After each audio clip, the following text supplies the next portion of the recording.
करता है तो कर्म बंधन में नहीं फंसता है। यही कल की कथा का आशय है। भी एक धुंधकारी जो प्रेत है वो मुक्त हो गया, और जो इंसान बैठे, जो मनुष्य बैठे, वो मुक्त नहीं हुए। कारण यही था कि पूरा चित्त लगा दिया उस प्रेत ने परमात्मा के अंदर। जब हम अपना पूरा चित्त परमात्मा में लगा देंगे तो हमारी सारी आधि व्याधि सब समस्याओं का निवारण भगवान अपने आप करेगा। तभी हम कहते हैं ना कि फूलों में रख चाहे कांटों में रख दे।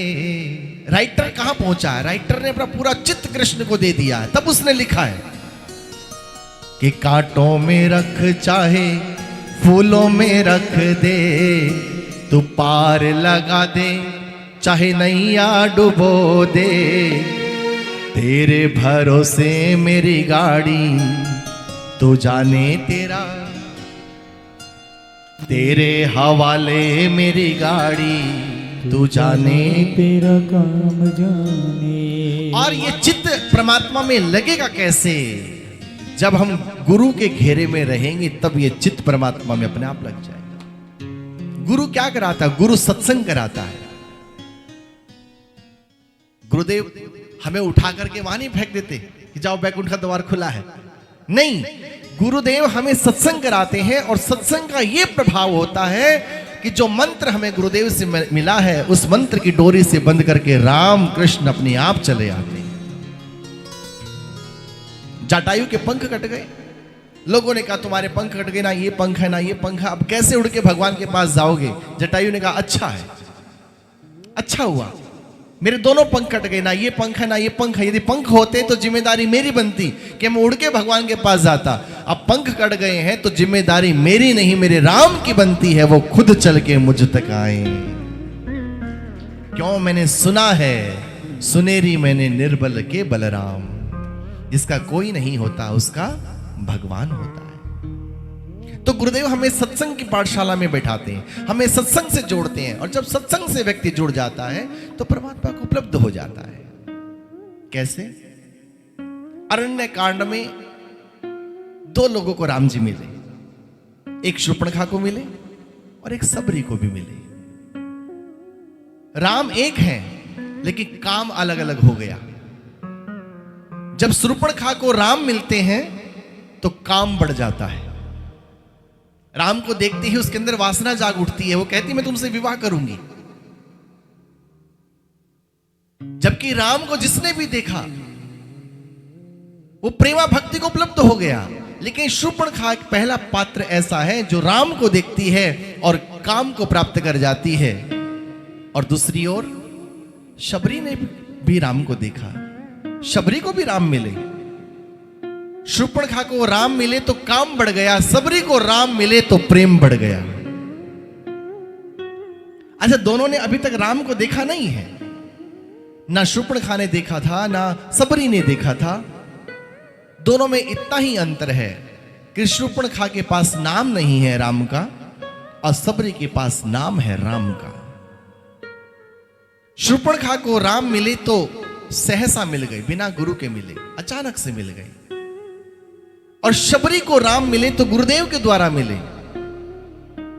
सारे परिकरों की जब भीड़ लगी, मतंग ऋषि जाने लगे तो सारे परिकरों में हाहाकार मच गया। गुरुदेव जा रहे हैं, जा रहे हैं, जा रहे हैं। आप कहां जा रहे हैं गुरुदेव? सबरी ने भोलेपन से पूछा। सबरी से कहते हैं मतंग ऋषि, बेटी मैं वहां जा रहा हूं जहां एक दिन सबको जाना होता है, आप लौटेंगे कब? तो कहने लगे बेटी वहां से लौटना कैसा, जो चला गया वो कभी लौट के नहीं आता दुनिया में। तो गुरुदेव आपने कहा था तुझे मैं राम से मिलाऊंगा, आप जा रहे हैं, अभी राम मिले नहीं। तू सब्र कर सबरी, तुझे राम मिलेंगे। ये विश्वास का वचन दिया कि तुझे राम मिलेंगे। सबरी ने कहा कैसे मिलेंगे गुरुदेव? तब मतंग ऋषि ने कहा कि सबरी तू राम राम रटती रहना, तुझे राम के पास नहीं जाना पड़ेगा। तू राम राम जपती रहना, तुझे राम के पास नहीं जाना पड़ेगा, राम खुद तेरी कुटिया में चल करके आ जाएंगे। आज शबरी को भी राम मिले हैं और उधर शूर्पणखा को भी राम मिले। शूर्पणखा को राम मिले तो नाक कटवा ली, कान कटवा लिए। क्या राम का मिलना इसलिए हुआ था कि वो अपनी नाक कटवाती, कान कटवाती? नहीं, दोनों को मिलने में अंतर था। शूर्पणखा को सहसा मिले, अचानक से मिले, और शबरी को गुरुदेव के द्वारा मिले। शबरी को राम से पहले नाम मिला है, और वो नाम की डोरी, नाम का मंत्र खींच के लाया शबरी के पास। और जब शबरी को राम मिल रहे हैं तो प्रेम बढ़ रहा है। इंतजार वर्षों का जब पूरा हुआ, जो रोज फूल चुन के लाती है, फल चुन के लाती है, पूरा दिन भर बाट देखती है, जब रात होने को होती है तो बच्चों में बांट देती है, कोई बात नहीं, आज नहीं आए तो कल आएंगे। शबरी का इंतजार गुरुदेव का सत्संग है। गुरुदेव सिखाते हैं सत्संग हमें जीवन में इंतजार करना। जो मिलने में, जो विरह में, जो इंतजार में आनंद है, वो मिलने में आनंद नहीं है। शबरी को भी राम मिल रहे हैं तो वो प्रेम को उपलब्ध हो रही है धीरे धीरे धीरे धीरे। और इतनी प्रेम को उपलब्ध हुई, उसने कहा कि प्रभु राम, अब मेरा जाने का वक्त है और आपको आगे बढ़ने का वक्त है। मैं बताती हूं, आगे पंपा सरोवर मिलेगा, वहां सुग्रीव से आपकी भेंट होगी, वो सुग्रीव आपकी मदद करेंगे और उनकी मदद से आप रावण को मार पाओगे, और रावण को मार के फिर आपका राम राज्याभिषेक होगा। जो भक्त होता है, सच्चा भक्त होता है, वो तीनों कालों का दृष्टा होता है। वो कल की बात भी जानता है, वो आज की बात भी जानता है, और कल क्या होने वाला है ये भी जानता है। सुग्रीव बताए कि यहां से मैंने सिया को जाते हुए देखा है, ये वो। उससे पहले तो सबरी बता गई राम जी को, जबकि सबरी ने सिया जी को जाते नहीं देखा, लेकिन वो उस लीला की दृष्टा है। उसके हृदय के अंदर सत्संग ने वो चेतना की, वो प्रकाश किया कि वो तीनों कालों की ज्ञाता हो गई। और कहने लगी राम, और जब राम ने कहा हां मैया, और जैसे ही मां कहा तो सबरी फूट पड़ी। जिस इंतजार में अपने आंसुओं के समुद्र को बांधा था, आज वो समुद्र अपनी सीमाएं तोड़ गया। सबरी की आंखों से अश्रु धारा बह चली और कहने लगी राम, मैं दुनिया में आई थी, 16 वर्ष की जब हुई तो मेरे पिता ने मेरा विवाह तय कर दिया, और मेरे विवाह पर न जाने कितने हजारों जीवों को मारने का इंतजाम उन्होंने किया। जब मैंने जाना कि मेरे विवाह पर इतने सारे जीव मारे जाएंगे, तो मैं अंधेरी रात में घर से भाग चली। मुझे मेरे गुरुदेव ने आश्रय दिया। मैं अनपढ़ गंवार हूं और अधम जाति में मेरा जन्म हुआ, और आप यही सोचा करती थी कि दुनिया में आई हूं, कभी मां भी बनूंगी, मैं पवित्र मां भी बनूंगी, मेरे कारण किसी की हत्या ना हो, ऐसा मेरा विवाह कहीं होगा। और हे राम, आज मैं वो सौभाग्यशाली सबरी हूं।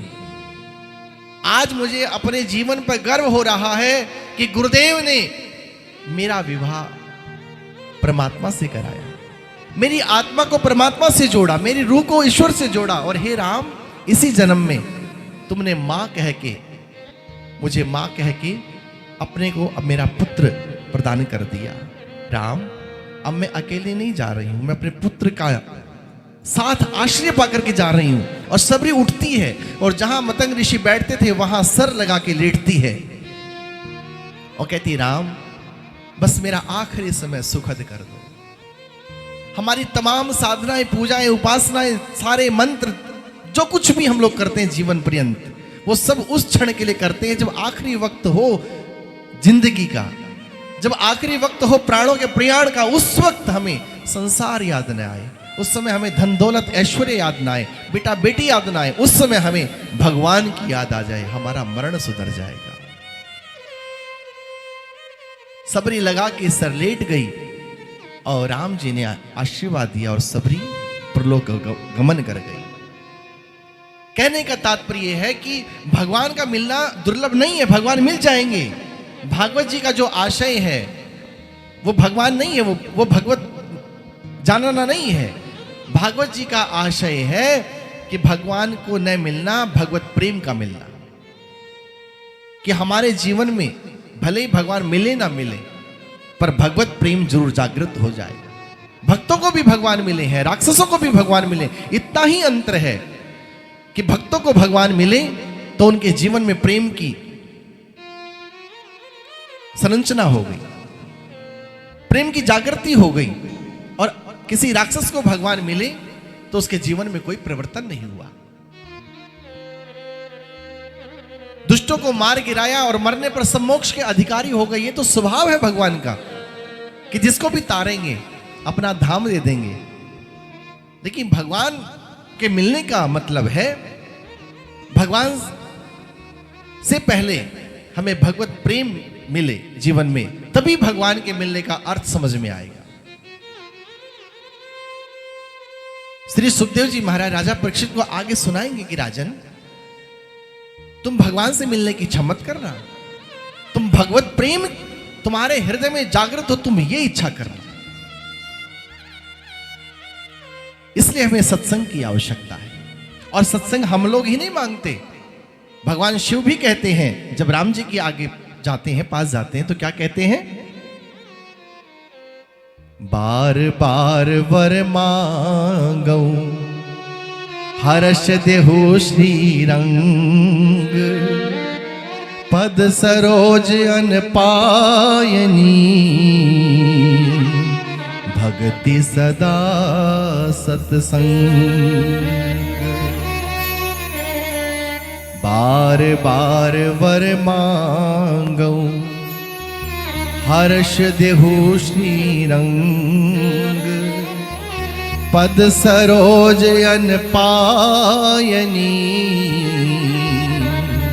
भक्ति सदा सत्संग।